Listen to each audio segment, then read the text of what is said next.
démocratie se fait attendre. J'ai décidé de dissoudre l'Assemblée nationale populaire pour appeler à des élections qui soient affranchies de l'argent, qu'ils viennent de la corruption ou non. Les élections assureront-elles une transition démocratique digne de ce nom? Le président Tebboune est-il vraiment l'homme d'une Algérie nouvelle? La tutelle des militaires s'est-elle relâchée? Et quelle coopération d'ailleurs entre la France et l'Algérie? Nous en débattrons. On passe à notre débat sur la difficile transition démocratique en Algérie 2 ans après le début du soulèvement populaire qui a chassé le président Bouteflika du pouvoir. On en parle après la mise au point d'Amira Swilem.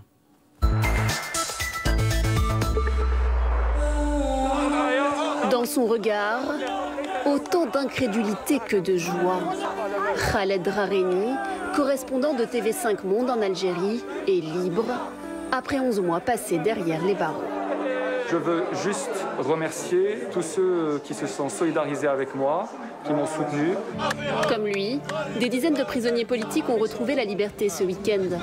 Une grâce présidentielle à laquelle s'ajoutent d'autres mesures annoncées en grande pompe par Abdelmajid Tebboune en personne.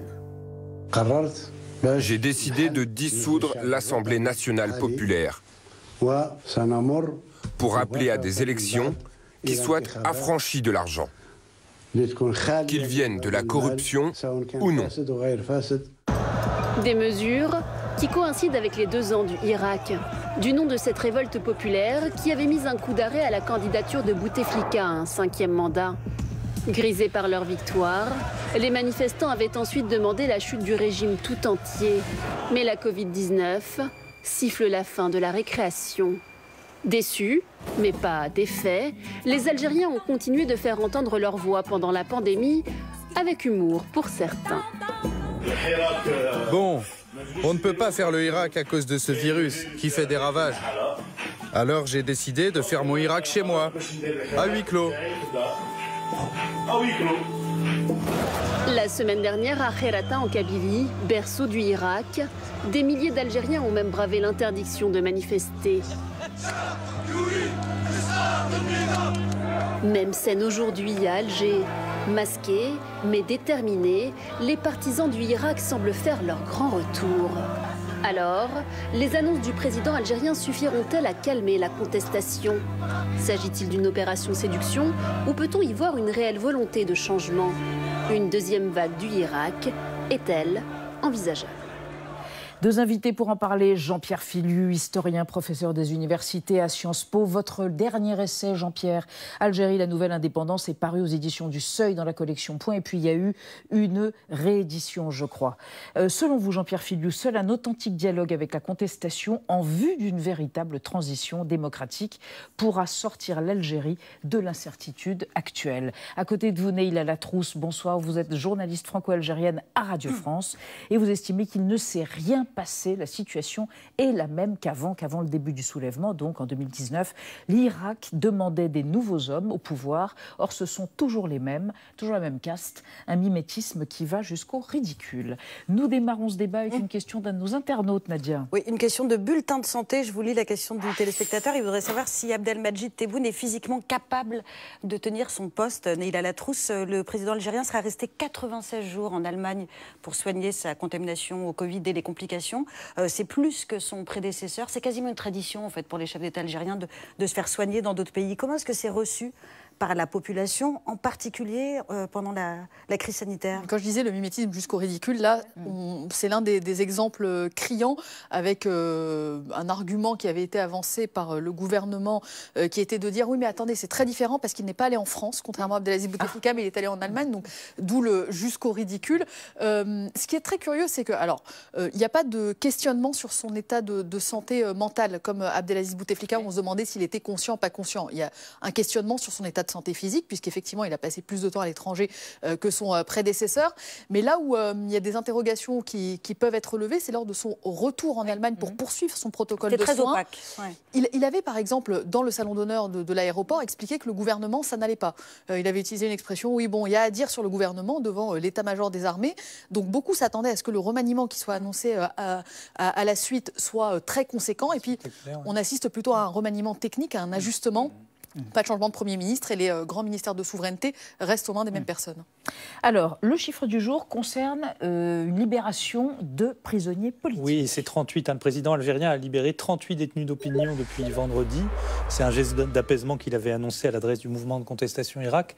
Jean-Pierre Filiu, ces 38 libérés, est-ce qu'ils sont graciés ? Est-ce qu'ils vont avoir un procès? Est-ce qu'ils sont en liberté surveillée? On n'en sait rien. C'est le geste du sultan. C'est aussi arbitraire que les détentions qui avaient précédé. Alors ce qu'on voit à peu près, vu qu'en 38, on sait que ça fait à peu près la moitié, sans doute un peu moins de la moitié des détenus d'opinion. Donc on n'est pas du tout dans le geste qui aurait été un vrai geste généreux, qui est celui de gracier l'ensemble des détenus d'opinion, pour éviter, par exemple, que les familles n'attendent pendant de longues heures, parfois durant la nuit, devant la porte de la prison, en espérant, en ne sachant pas si leur proche sera ou non libéré. Donc, soyons clairs, il est évident que c'est une excellente nouvelle que toutes ces personnes qui ont été embastillées soient enfin libérées. Mais cela dit, aujourd'hui, il y a des arrestations et peut-être qu'un certain nombre de personnes qui ont été libérées ces derniers jours, ces dernières heures, risquent de retourner. Ça avait été le cas au début de la présidence Tebboune, où il avait fait des gestes de clémence, et où il avait un peu repris de la main gauche ce qu'il avait donné de la main droite. On peut rappeler le parcours de ce président Tebboune. Il a été ministre d'Abdelaziz Bouteflika. Enfin, qui est-il ? Il a été ministre pendant des années au logement. Il fait partie de la caste. Il fait partie, on peut dire, complètement de la caste. Il est issu du FLN, donc c'est pas non plus une rupture politique. Il vient pas de rangs politiques différents. Il s'est occupé du ministère de l'Habitat pendant, de mémoire, je crois, 12 ou 13 ans, qui est un ministère très stratégique en Algérie, puisque il y a une grosse crise du logement et que des logements sociaux ou à loyer modéré, ou en tout cas qu'on peut acheter pour pas cher, sont proposés aux Algériens, et que beaucoup pensent d'ailleurs que s'ils votent bien, s'ils font bien leur service militaire, s'ils sont du bon côté, s'ils ont leur carte du FLN, alors ils auront accès à ces logements. Il y a eu une gabegie pendant ces années-là incroyable au logement. C'est l'un des seuls ministères sur lesquels des enquêtes n'ont pas été ouvertes, par exemple, alors que la masse d'argent qui a été brassée par les constructeurs et les géants du BTP est assez énorme. Et donc c'est pour ça que voilà, du coup, les Algériens ne considèrent pas non plus que c'est une rupture ou qu'ils aient obtenu vraiment un renouveau du système ou un changement de système à l'issue de l'élection de 2019. Alors vous disiez, le remaniement est technique plutôt que spectaculaire. Il y a eu cette libération et puis il y a eu la dissolution du Parlement. Alors Jean-Pierre Filiu, quand est-ce que les élections vont avoir lieu et est-ce qu'il y a une opposition organisée, structurée qui peut prétendre y faire quelque chose? Oui, alors déjà, cette Assemblée nationale, de toute façon, son mandat venait à expiration en 2022. Donc, on raccourcit un peu le mandat, mais là encore un geste de communication. En fait, un geste de replâtrage. Il faut voir que depuis que Tebboune a été très mal élu, quand même, avec seulement 40% de participation, même s'il a été élu au premier tour en décembre 2019, eh bien, il ne fait qu'essayer de renflouer le système en place. Alors que le Hirak, dans cette contestation pacifique extraordinaire, pendant plus d'une année avant que la pandémie interrompe les manifestations, eh bien, exigeait une transition démocratique de manière très simple, très responsable, très citoyenne. Donc, au lieu d'aller dans ce sens-là, il a tenté un référendum constitutionnel, ça a complètement échoué. C'était le 1er novembre dernier, on avait quand même choisi une date très forte. Il était en Allemagne à ce moment-là pour se faire soigner déjà, donc c'est vrai que du coup le symbole était un peu... Le symbole n'était pas... mais pour mettre toutes les chances de son côté, quelques jours avant le référendum, il avait inauguré la grande mosquée d'Alger, qui est quand même vraiment un éléphant blanc, le symbole de la gabegie du régime. On ne sait combien de milliards gaspillés pour avoir enfin un minaret plus haut que celui du minaret de la Mecque, de Casablanca. C'est vers cela que les dirigeants algériens se tournent pour s'évaluer. Et donc, eh bien, maintenant, qu'est-ce qu'il fait ? Un remaniement, alors une instance de remaniement, on se rend compte qu'en fait, rien ne change, qu'on a même 2 proches de Bouteflika qui sont réintégrés, recyclés. Cette élection parlementaire, si elle se déroule dans les mêmes conditions, eh bien, le seul indicateur politique significatif, ce sera la participation, et elle risque d'être outrageusement faible. Je rappelle que le référendum constitutionnel, c'était 23% de participation selon les chiffres officiels. Donc, les Algériens votent avec les pieds et ils boycottent ces scrutins qui n'ont plus aucun sens. Eh bien, vous évoquiez l'abstention énorme lorsqu'il a été élu, 40% seulement de participation. Avec l'archive de ce soir, retour sur des élections législatives de 2002 marquées par une énorme abstention et une Kabylie plus qu'hostile au pouvoir central de Bouteflika à l'époque. Regardez. L'Algérie attend de connaître le nouveau gouvernement sans se faire beaucoup d'illusions. Les jeunes sont peut-être les plus sceptiques. Ce Parlement renouvelé à 90% qui vient de remettre en selle le FLN, saura-t-il répondre à leur aspiration? 55% de la population a moins de 20 ans. Tous les jeunes sont au chômage. Pour vivre, on est obligé de vendre des cigarettes ou de voler. Cette fois, il faut qu'ils tiennent leurs promesses. Le ministre de l'Intérieur est satisfait. Personne ne parlera cette fois de fraude massive. Quant au faible taux de participation, la faute en revient à la Kabylie qui a boudé les urnes. Sur le terrain, personne ne sait comment la situation va évoluer. Les manifestants sont déterminés. La tension, toujours aussi forte. Naïla Latrousse, c'était il y a 20 ans. Le président Tebboune dit maintenant qu'il veut ouvrir les portes à la jeunesse, mais la jeunesse algérienne est toujours dans la même situation, le taux de chômage est le même. Le taux de chômage est difficile à évaluer parce que c'est vrai que pour le coup, tout ce qui est chiffres en fait en Algérie, moi j'ai le souvenir de ce ministre qui me disait, mais véridique, qui me disait mes services me font remonter des chiffres, ils s'améliorent constamment et sur le terrain je le vois pas. Quand je leur demande pourquoi, ils me disent c'est pour me faire plaisir. Donc les ministres eux-mêmes reconnaissent qu'en réalité... En 2018, les 15-24 ans, 28% au chômage. Officiellement, sauf qu'en réalité on n'en sait absolument rien. Et entre-temps, il y a eu le Covid, la crise sanitaire, donc on peut imaginer que c'est pire. Moi je peux vous dire qu'on ne peut absolument pas se fier aux chiffres du chômage tel qu'annoncé par le gouvernement, parce que, pour aller très simple, il y a une agence qui s'en occupe, qui est l'équivalent de Pôle emploi, mais les jeunes qui travaillent dans l'informel ne s'inscrivent pas forcément dans le Pôle emploi algérien. Donc en réalité, il y en a tout un tas qui travaillent dans l'informel, qui peuvent être déclarés ou pas. C'est, par exemple, ils travaillent dans une pizzeria, ils sont chauffeurs de taxi, et puis ils ne déclarent pas forcément qu'ils ont un emploi. Oui, absolument, ça, ils travaillent en parallèle, et donc ça précarise totalement. Ouvrir les portes à la jeunesse, c'est une formule. C'est un vœu pieux, quoi. Il n'y a pas de... Il y a des tentatives qui ont été faites. Le problème d'ouvrir les portes à la jeunesse, c'est que ça a toujours été considéré par le régime algérien comme leur distribuer une partie de la rente. Donc il y a des aides pour les jeunes qui ont été accordées. On vous donne un prêt à taux zéro et puis montez votre projet. Mais ça n'a jamais été considéré comme les inclure dans un processus politique, culturel, leur laisser la possibilité de prendre des initiatives. Et c'est bien ce qu'on voit politiquement. C'est qu'en réalité, les jeunes sont dans la rue, les jeunes ne vont pas forcément voter. On ne les voit pas non plus s'engager dans des partis politiques qui aujourd'hui ressemblent à des coquilles vides. On ne les voit pas au gouvernement, on ne les voit pas au Parlement. Et pourtant, cette jeunesse, elle existe et on la voit dans la rue. Jean-Pierre Filiu, pendant 3 mois, Tebboune était absent. Qui gouverne l'Algérie quand il n'est pas là? Et peut-être quand il est là, d'ailleurs. Oui, effectivement, c'est ça la vraie question. Les militaires? Donc c'est ce qu'on appelle pudiquement les décideurs. Alors les décideurs, c'est un terme qui est un peu fourre-tout, mais on voit bien que le cœur des décideurs, c'est la haute hiérarchie militaire. Donc c'est aujourd'hui le chef d'état-major des armées, Saïd Chengriha. Et c'est toute une série de partenaires d'affaires ou politiques qui sont liés.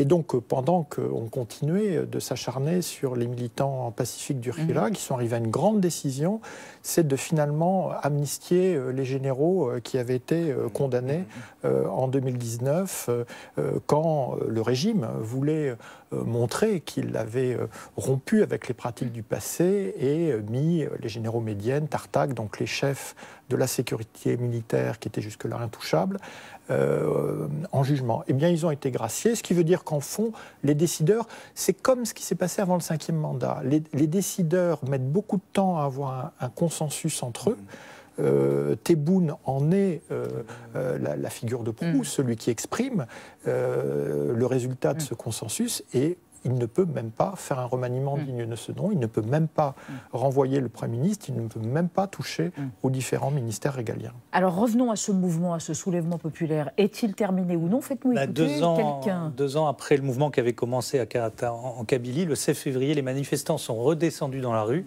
et déterminés à ressusciter le mouvement. On écoute Nassima, une manifestante. Nous sommes venus pour relancer le Hirak. Il s'est arrêté à cause de la pandémie. Ce n'est pas eux qui nous ont arrêtés. Nous sommes arrêtés parce que nous nous soucions de notre peuple et nous ne voulons pas leur faire de mal. Aujourd'hui, le coronavirus est terminé et nous allons récupérer le Hirak et récupérer notre Algérie qu'ils nous ont volée. Neila Latrousse, dans ces images où les gens sont peu masqués, Nassima, la manifestante, dit le coronavirus est terminé. Quel effet, alors je ne sais pas s'il est terminé en Algérie, mais quel effet il a eu sur ce mouvement? Est-ce que c'est lui qui a permis de l'éteindre, ou en tout cas de mettre en sommeil? Oui, clairement. C'est-à-dire qu'au mois de mars dernier, lorsque les frontières ont été fermées et qu'il a commencé à avoir une panique à l'échelle mondiale sur ce virus qu'il allait apporter, etc., il y a une décision qui a été prise par les manifestants qui est de dire on fait le pari de la responsabilité, on s'arrête le temps de l'épidémie et puis on reprendra plus tard, en imaginant évidemment pas que la pandémie allait durer 1 an, voire un peu plus. Pendant 1 an, les frontières étant fermées, ce qui s'est passé, c'est qu'il y a eu en fait un nettoyage à huis clos, on peut le dire comme ça. Tout militant qui mettait un statut Facebook, un tweet, qui s'exprimait un peu trop violemment, pas dans un café, mais dans l'espace public, était soit convoqué, soit voyait un de ses frères, un de ses parents convoqué pour des affaires diverses et variées, soit aller en prison. C'est le cas de Khaled Rarni lorsqu'il a été arrêté. Et donc, de fait, la pandémie et la fermeture des frontières a servi aussi à terroriser une partie de la population en disant bon, maintenant on est entre nous et vous n'avez aucun échappatoire, donc vous ne marcherez plus et maintenant c'est fini. Cela dit, aujourd'hui ça a marché, mais le régime est là-dessus dans une petite difficulté, c'est qu'ils ont essayé de récupérer ce mouvement du 22 février en l'inscrivant dans le préambule de la nouvelle constitution, en l'appelant le Hirak béni qui a permis de bâtir une Algérie nouvelle. C'est les éléments de langage du régime aujourd'hui. Donc effectivement, il est difficile pour eux aujourd'hui de réprimer une manifestation ou un mouvement dont ils saluent par ailleurs les vertus. Alors, comme dirait Jean-Pierre Filu, la crise politique est la mère de toutes les crises, crise économique et sociale. Est-ce que ça explique une immigration illégale qui redémarre à la hausse? Qui repart de plus belle, oui. Effectivement, on voit que les chiffres et les courbes sont intéressants à observer. Dans les premiers temps du Irak, on avait enregistré un déclin assez significatif de cette immigration clandestine, de ce qu'on appelle les haragas. Aujourd'hui, ces chiffres repartent à la hausse. Donc, sur Internet, par exemple, on trouve de plus en plus de vidéos de ces jeunes qui se filment sur des embarcations de plus en plus rapides aussi, d'ailleurs, et qui chantent « Partons tous » en réponse au chant phare du Hirak qui, lui, disait qu'ils partent tous, un signe de ras-le-bol et de désillusion. Ces embarcations, elles se dirigent évidemment vers l'Espagne, chemin le plus court vers l'Europe. Les chiffres sont absolument inouïs. En septembre 2020, l'immigration irrégulière algérienne en Espagne avait augmenté de 606% au total par rapport au début de l'année. Au total, en 2020, donc, sur les 41 000 migrants arrivés en Espagne, 11 200 étaient de nationalité algérienne. Ils ont dépassé donc les chiffres de l'immigration marocaine. Évidemment aussi, tous ne parviennent pas à arriver jusqu'aux côtes. L'ONG espagnole qui s'appelle Caminando Fronteras a publié un rapport annuel qui révèle que l'an dernier, au moins 231 migrants algériens ont trouvé la mort en mer. Si on ajoute les disparus, ceux qui sont détenus illégalement en Tunisie, par exemple, le bilan serait plus lourd. On a vu donc les ministres espagnols des Affaires étrangères et de l'Intérieur s'en plaindre et s'en émouvoir auprès de leurs homologues algériens, alors qu'il faut préciser que l'Espagne, c'est pas franchement la destination finale de ces jeunes, notamment. L'immense majorité, Jean-Pierre Filu, veut venir en France. Comment est-ce que la France, justement, réagit à cette pression migratoire et à son lien direct avec l'impasse politique dans laquelle se trouve je crois que pour l'instant, personne ne fait à haut niveau en France ce lien direct qui pourtant saute aux yeux. Et que donc on a l'impression, fermer quelques points de... voilà, on ferme quelques cols dans les Pyrénées orientales en disant que c'est à cause des clandestins. On sait que la grande majorité des clandestins sont des Algériens arrivés en Espagne pour qui l'Espagne n'est qu'une étape vers la France, mais à aucun moment ça n'affecte même la perception de ce qu'est une forme de stabilité en Algérie, parce que voilà, alors il y a soi-disant les réalistes qui disent la stabilité c'est quand même mieux que l'instabilité, voilà, c'est très très très sophistiqué, et donc la stabilité c'est le soutien au pouvoir en face. Mais on voit bien que ce pouvoir-là, au fond, c'est une espèce de centrifugeuse à émigrer illégaux depuis l'Algérie, donc à immigrer clandestins vers l'Europe. Et il me semble qu'il ne serait que temps que cette réalité évidente, vous vous rappelez des chiffres qui sont accablants, soit prise en compte dans le processus de décision par rapport à l'Algérie. Diplomatiquement, Macron et le président Tebboune se sont parlé samedi. Naïla Latrousse, ça veut dire quoi? Ils ont parlé de booster une coopération. Qui est un terme qui revient régulièrement. Et François Hollande voulait aussi avoir une relation plus dense. Il y avait la fameuse relation d'amitié de Chirac. Bon, concrètement, c'est se payer de mots. Enfin, on va se le dire concrètement. Moi, l'impression que j'ai quand j'interroge les politiques français, l'Élysée notamment, c'est qu'en réalité, ils ne comprennent pas grand-chose à ce qui se passe en Algérie. Et le communiqué suite à ce coup de fil entre le président français et le président algérien en est un signe supplémentaire. Ce communiqué ne sert ni Abdelmadjid Tebboune, ni Emmanuel Macron, ni le peuple algérien. Quand le président français explique vouloir aider Abdelmadjid Tebboune dans sa transition démocratique, c'est extrêmement mal pris en Algérie. Et ce n'est pas lui rendre service non plus parce que lui n'a pas envie d'être perçu comme le candidat ou comme le président de l'ingérence étrangère. Ce n'est pas non plus une bonne chose pour la France parce que le rejet anti-français que l'on a vu pendant les manifestations où on a vu des slogans anti-français, anti-Total notamment, l'entreprise absolument reste extrêmement présent.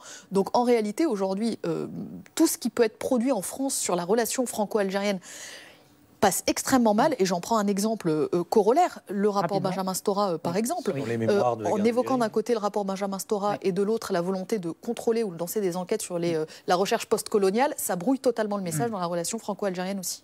Merci à tous les deux, merci d'avoir participé à ce débat, c'était très éclairant. Dans un